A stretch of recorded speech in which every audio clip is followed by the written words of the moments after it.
நம்ம சேனலோட சப்ஸ்கிரைபர் நிறைய பேர் கேட்டுட்டு இருந்தாங்க. பிரபாஸ் நடிப்பில் ரீசெண்டாக தேட்டரில் ரிலீஸ் ஆன சலார் படம் எப்போ ஓடிடியில் ரிலீஸ் ஆக போகுதுன்னு இப்போது சர்ப்ரைஸாக அஃபிஷியலாக சலார் படம் இன்னைக்கு நைட்டு 12 மணிக்கு நெட்ஃப்ளிக்ஸ் ஓடிடி தளத்தில் ரிலீஸ் பண்ணுறதா அஃபிஷியலாக இன்றைக்கி ஒரு ப்ரீ அனௌன்ஸ்மெண்ட் நெட்ஃப்ளிக்ஸ் வெளியிட்டிருக்காங்க. இன்னைக்கு நைட்டு சலார் படம் ஓடிடியில் ரிலீஸ் ஆகிறதுல தமிழ், தெலுங்கு, மலையாளம் மற்றும் கன்னடா, இந்திய தவிர்த்து மற்ற எல்லா லாங்குவேஜ்லையும் சலார் படம் இன்னைக்கு நைட்டு நெட்ஃப்ளிக்ஸ் ஓடிடி தளத்தில் ரிலீஸ் ஆகுது.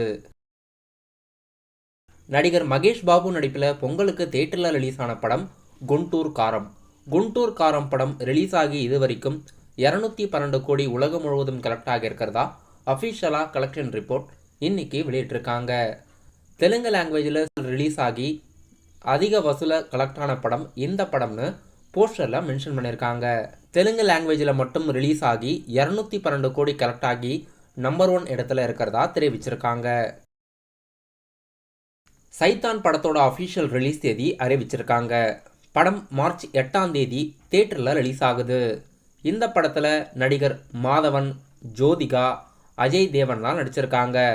படம் அஃபிஷியலாக மார்ச் 8ஆம் தேதி த்ரில்லர் ஜேர்னலில் தேட்டரில் ரிலீஸ் ஆகுது. நடிகர் சூரியோட நடிப்பில் அடுத்த படம் கருடன். கருடன் படத்தை துரை செந்தில்குமார் அவர்கள் இயக்கியிருக்காரு. இவர் இதுக்கு முன்னாடி எதிர்நீச்சல் மற்றும் கொடி போன்ற படங்களை இயக்கியிருந்தார். இப்போ வெற்றிமாறனோட கதையை துரை செந்தில்குமார் அவர்கள் சூரி, சசிகுமார், உன்னி முகுந்தன் மற்றும் சமுத்திரக்கனிலாம் இந்த படத்தில் நடிச்சிருக்காங்க. இன்னைக்கு அஃபிஷியலாக இந்த படத்தோட டைட்டில் மற்றும் ஃபர்ஸ்ட் கிளிம்ஸும் ரிலீஸ் ஆகியிருக்கு.